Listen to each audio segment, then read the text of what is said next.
So this was a case involving Alicia Ramirez, who developed mesothelioma at a relatively young age, and then she and her husband, Furman Ramirez, brought a personal injury lawsuit. She was using all kinds of Avon cosmetic products, which she purchased from Avon reps who would come to her house door to door selling these products. And she purchased them, assuming that, of course, it's a health product, it's perfectly safe. And she just used these basically throughout the entire course of her lifetime, and then subsequently came to learn that actually they contained asbestos, and as a result that she developed terminal cancer that ultimately did end her life, I believe, during the pendency of the appeal.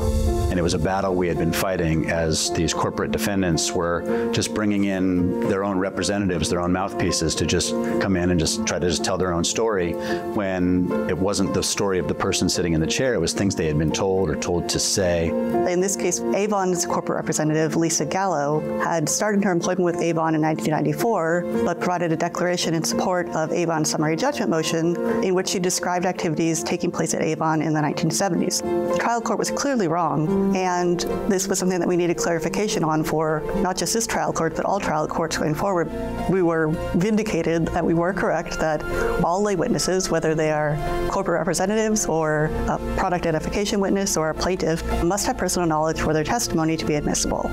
The PMK process is a very important one in California, and every lawyer in this room who has sued a company over a product has used that procedure, but it was never intended to be a shield put up by or even a sword used offensively by the companies to just tell their story to the jury untethered to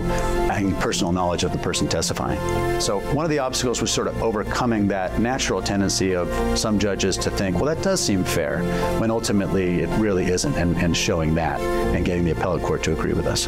This case will help plaintiffs across the board. It's not just limited to the asbestos world, which is the context in which it arose, but really any kind of case involving consumers taking on a company.